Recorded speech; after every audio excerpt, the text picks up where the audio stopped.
মানুষ মাত্রই উদ্যোক্তা, আর মানুষের কাজই হলো নিজের মন মতো কাজ করা। বাণিজ্য মেলা নিজের উদ্যোগ ও সৃজনশীলতাকে তুলে ধরার সুযোগ দেয়, আর এই সুযোগকে কাজে লাগাতে হবে বলেছেন অন্তর্বর্তী সরকারের প্রধান উপদেষ্টা ডক্টর মোহাম্মদ ইউনুস। ঢাকা আন্তর্জাতিক বাণিজ্য মেলার উদ্বোধনী অনুষ্ঠানে তিনি একথা বলেন। ফ্রিজ, টিভি এবং এসিতে দেশের ১ নম্বর ব্র্যান্ড ওয়ালটন। পূর্বাচল নতুন শহরে বাংলাদেশ চায়না ফ্রেন্ডশিপ এক্সিবিশন সেন্টারে মাসব্যাপী ঢাকা আন্তর্জাতিক বাণিজ্য মেলার ২৯তম আয়োজন শুরু হলো আজ।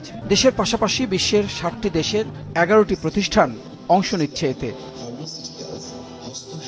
মেলার উদ্বোধন করেন অন্তর্বর্তী সরকারের প্রধান উপদেষ্টা অধ্যাপক মোহাম্মদ ইউনুস।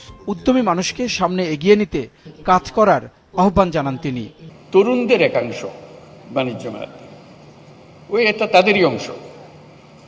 এখানে ২৫ বছরের পরে নিচে হইতে হবে এরকম কিছু একটা শর্ত দিয়ে দেওয়া।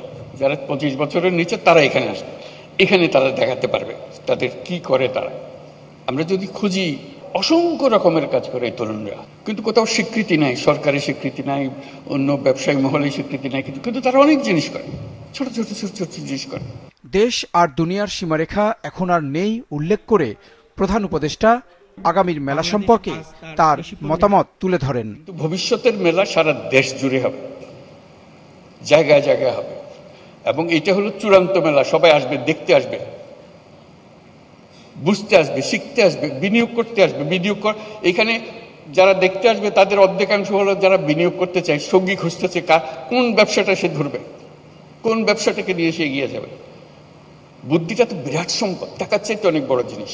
নতুন নতুন পণ্য উৎপাদন ও এর বহুমুখীকরণে সরকার গুরুত্ব দিয়ে কাজ করবে বলে জানান তার বক্তব্যে। সকলের সম্মিলিত প্রয়াসে নতুন নতুন পণ্য উদ্ভাবনের মাধ্যমে আমাদের রপ্তানিকে আরো সমৃদ্ধ করতে হবে।